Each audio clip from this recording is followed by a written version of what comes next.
예, 안녕하세요. 저는 한국품질재단 적합성 인증원장 박종문입니다. ISO 5만일 에너지 경영 시스템 2011년 규격이 2018년에 개정되어 이에 대한 전환을 생각하는 기업들이 많은 걸로 알고 있습니다. 그러한 기업들을 위해 본 강좌가 개설되었습니다. 네, 강의 진행 순서는 일단 첫 번째 강의에서는 5만 2018년 에너지 경영 시스템을 제정하는 입장, 그리고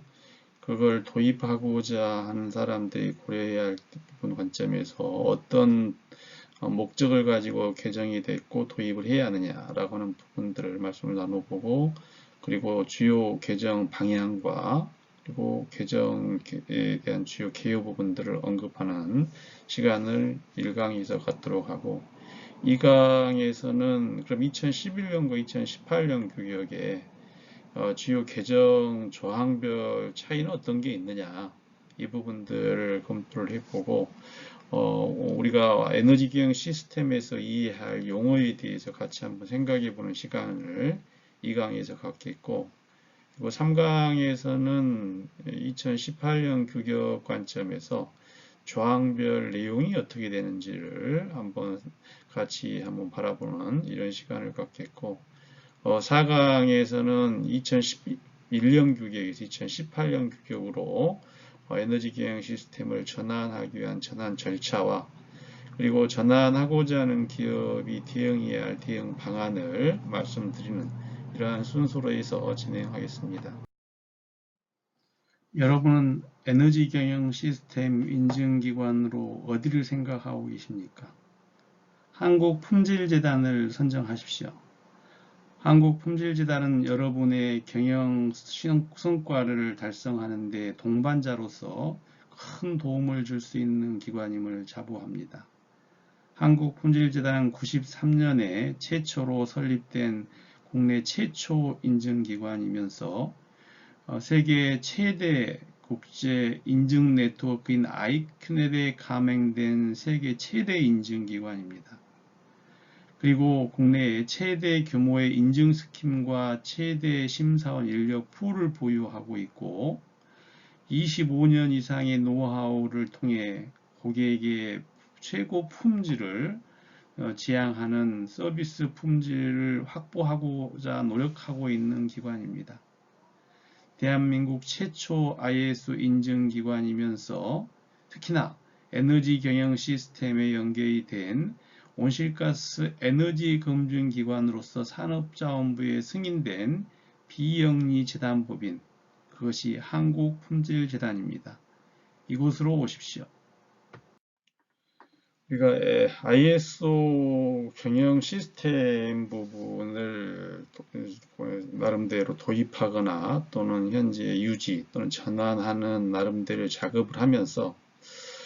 어떻게 이 ISO 경영 시스템을 생각하고 또 이 제정한 사람들 석학들의 그 제정이나 개정하는 목적과 방향을 이해하고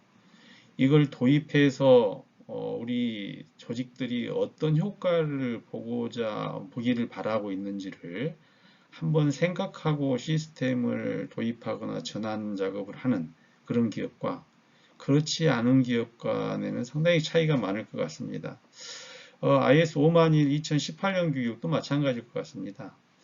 일단 이 규격을 개정하게 된 배경, 그리고 조직이 어떤 목적에서 이 5만일 에너지 경영 시스템을 도입했으면 좋겠다 라고 하는 부분에 대해서 같이 한번 생각해 보면,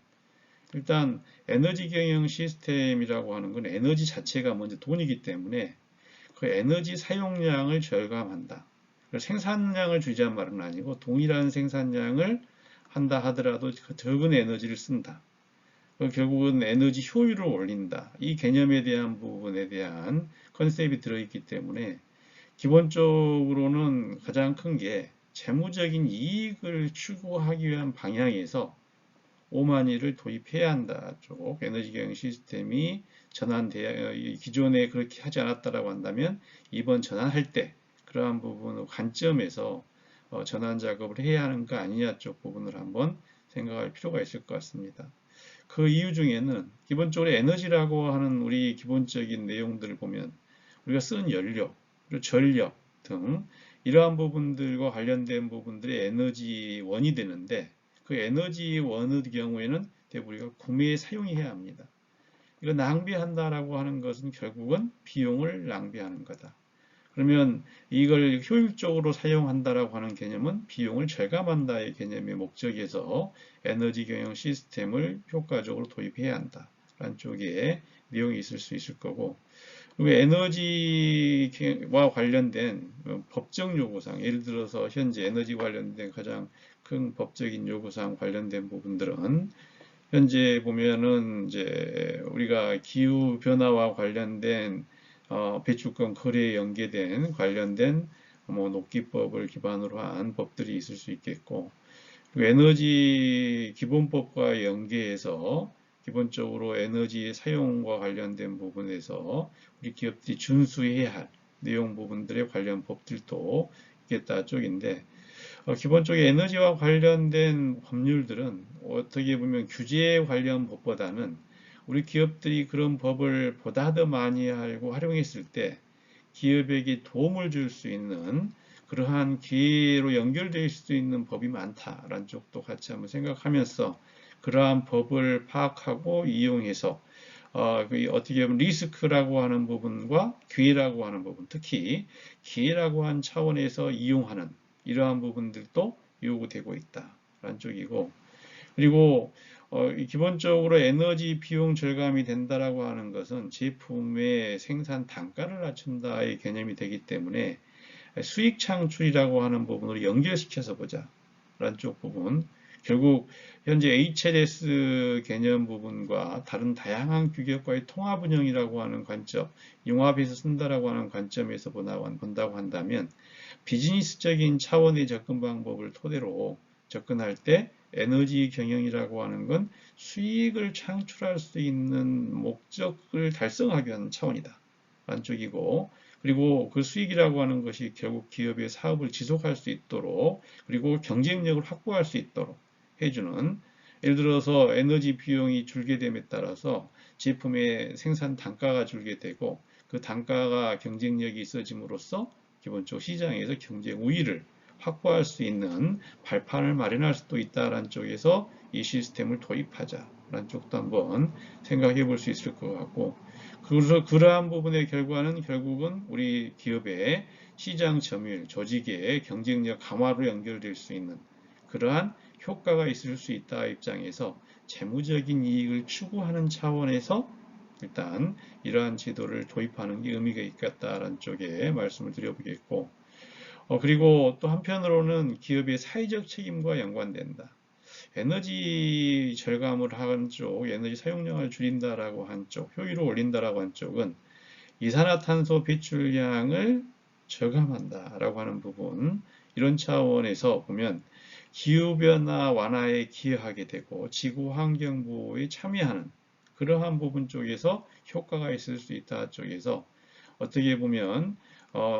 기업 입장의 이익도 추구하면서 조직 입장의 이익도 추구하면서 비용 절감도 하면서 또 한편으로는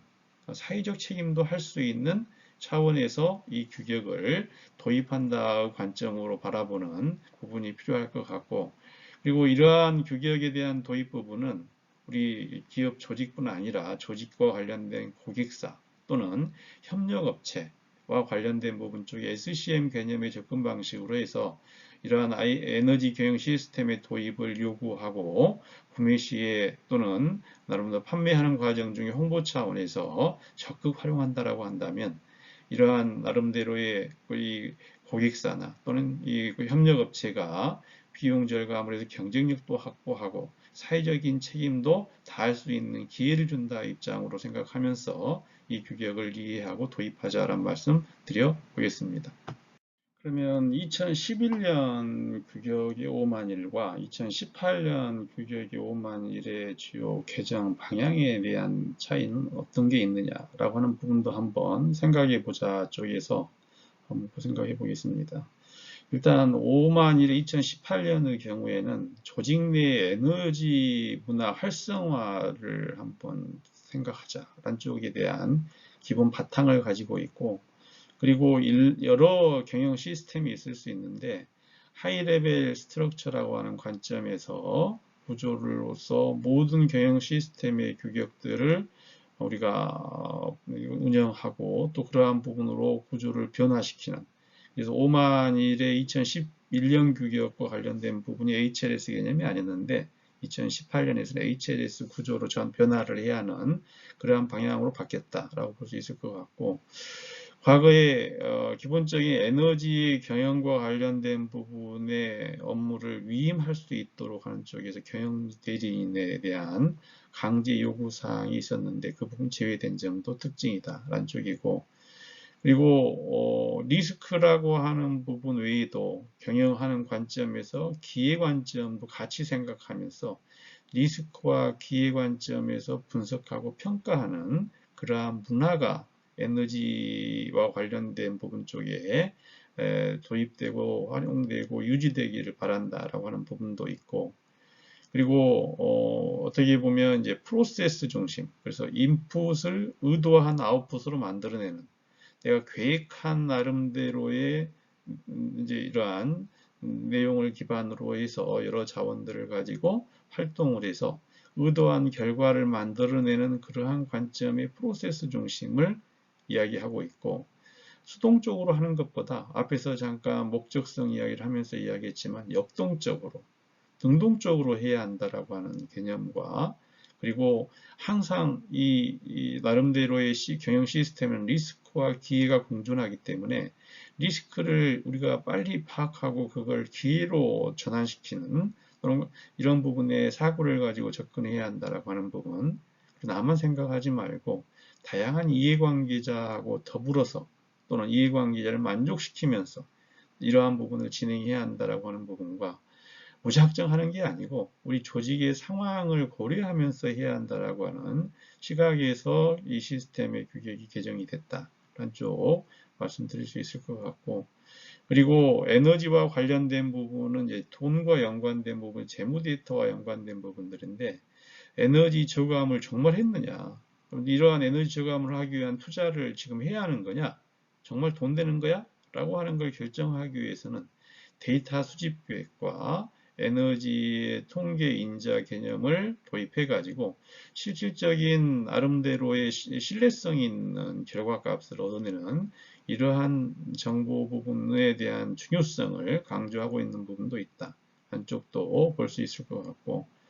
그리고 베이스라인이라고 하는 우리가 에너지 저감 활동을 할 경우에 그러한 프로젝트를 하기 전에 나름대로 에너지 원단이나 에너지 총 사용량 등등에 대한 부분들은 어땠느냐라는 쪽이고, 또 사업 후에 에너지 원단위와 또는 그에 따른 에너지 총 사용량 부분들의 데이터가 있을 건데, 과연 사업 전후에 비교를 할 때 비교 가능하냐 라고 하는 부분들에 대한 이슈가 있을 수 있다라는 쪽에서 그러한 비교 가능한 방법으로 가도록 하기 위한 정규화의 개념들이 2011년보다 좀 더 강화되었다라고 하는 부분도 이번 규격의 차이점이다 말씀드려보겠습니다. 그리고 조직은 운영하다 보면 항상 변경 과정들이 있을 거고 변화에 대응해야 한다라고 하는 부분들이 있는데, 변경, 변화 관리 경영의 강화를 강조하고 있고, 예방 조치라고 하는 용어가 제거된 대신에 리스크라고 하는 것과 기회라고 하는 관점에서 일단 예방 조치의 개념 부분들이 일정 전개되도록 희망을 하고 있고, 시정 조치 과정에서 수평전개 확대로 해서 예방 조치에 대한 접근 방식을 고려해 보자라고 하는 부분에 변화도 있다라는 쪽 말씀드리겠고, 그리고 이제 외주 공정 관리에 대한 적용 범위도 우리 에너지 경영 시스템에 포함시켜야 한다 쪽 부분이 같이 포함되어 있다 쪽인데, 기본으로 나 혼자만 잘할 게 아니고 결국은 우리와 같이 공생하고 있는 우리 협력업체 또는 우리 나름대로 공장 내에 들어와서 업무하고 있는 우리 외주업체, 그리고 이제 고객과 연관되는, 그래서 결국은 SCM 개념에 접근하는 부분 쪽에 포커스를 맞추고 적용 범위를 접근해가는 이러한 부분도 필요하다 쪽인데,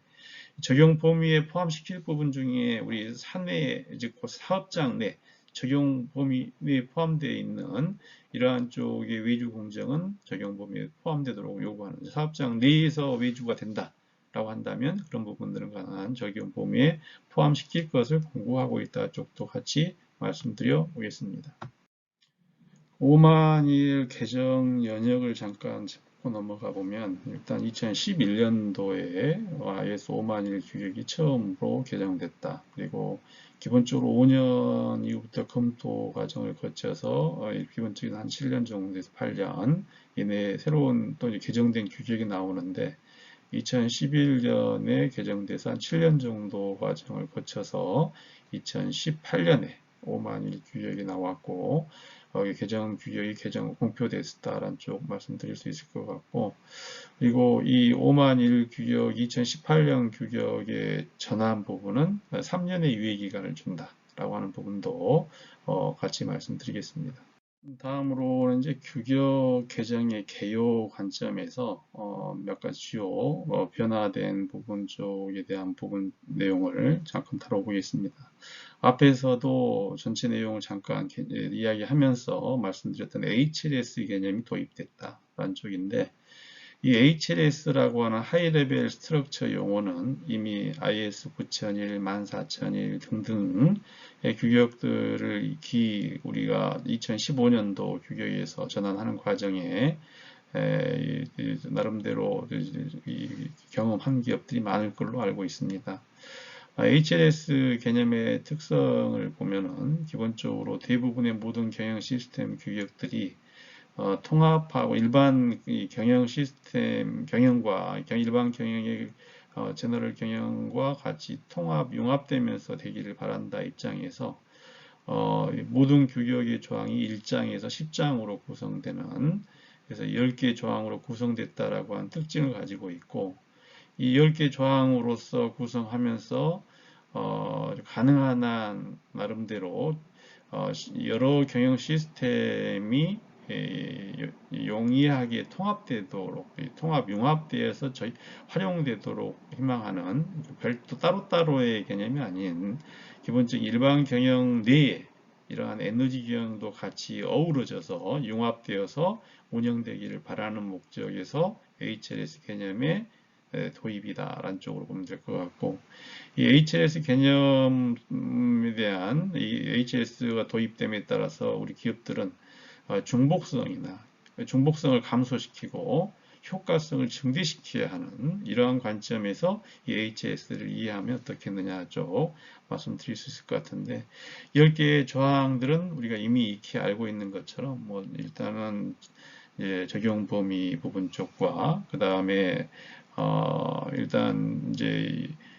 관련된 규격 부분이나 용어 정의, 그리고 4장에서부터 10장까지가 주로 우리가 요구되는 규격 요구사항이 되겠는데, 4장의 조직의 상황과 5장의 리더십, 6장의 기획, 7장의 지원, 8장의 운용, 9장의 성과평가, 10장의 개선이라고 하는 10개의 조항으로 구성되어 있다라고 하는 부분들을 먼저 우리가 짚어보겠습니다.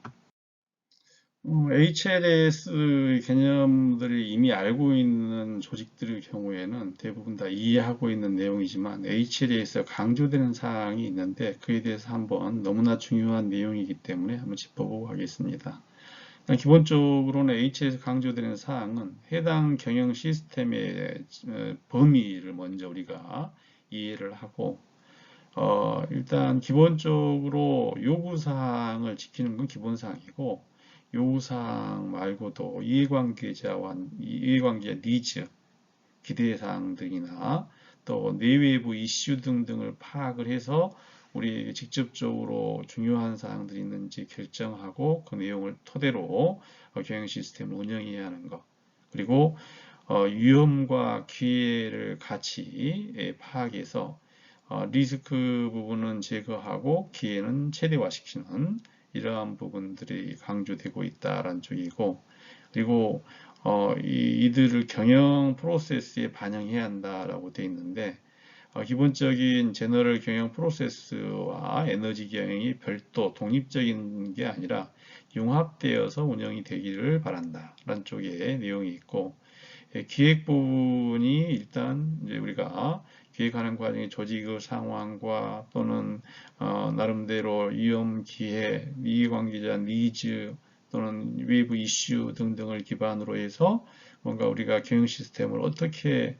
효과적으로 수립하고 운영하고 유지할 거냐라고 하는 그런 기획 부분이 매우 강화되고 있고, 특히나 기획하고 실행한 부분에 대해서 경영 성과로 연결되는지를 우리가 평가하고 그 평가 결과를 경영자가 다시 경영 검토에서 활용을 평가를 해서 지속적인 개선을 해가는 부분들이 강조되고 있다라는 부분, 그리고 일반 및 타 ISO 경영 시스템과 일관성 및 병용성을 추구를 하고 있기 때문에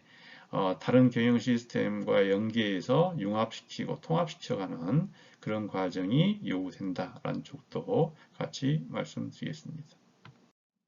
5만일 교육도 다른 기업과 동일하게 PDCA 사이클을 유지하고 있다라는 쪽도 우리가 같이 한번 생각할 수 있을 것 같은데, 일단 기본적으로는 조직의 상황 부분들을 우리가 이해하고 이해관계자의 이슈라든지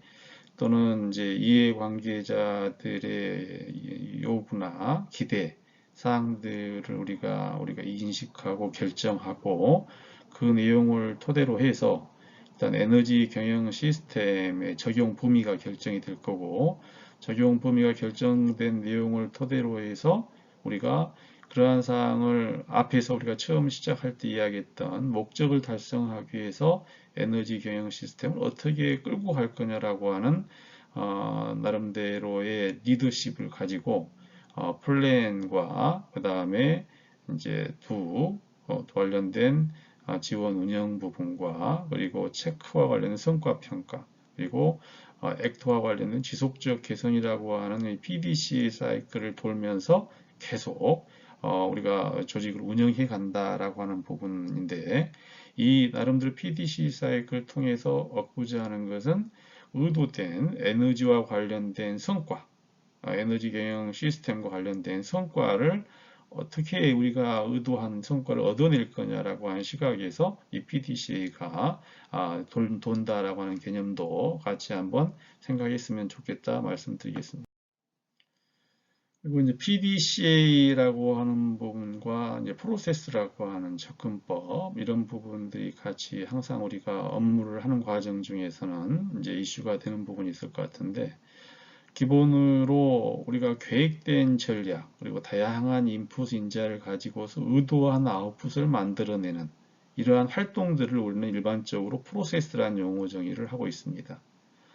그러면 그러한 이제 프로세스 내의 활동이라고 하는 부분들은 그 활동의 흐름 내에서 PDCA가 항상 존재한다 라고 하는 개념에서 뭔가 활동을 할 때는 계획하고 실행하고 체크하고 이제 개선해가는 이러한 나름대로 PDCA 사이클을 토대로 해서 인풋을 의도한 아웃풋으로 만들어내는 노력들을 하는 이러한 부분의 프로세스가 상존하고 있다라고 하는 부분들도 우리는 항상 시스템을 수립하고 유지하는 과정 중에서 생각할 수가 있겠다라는 말씀도 드리겠습니다.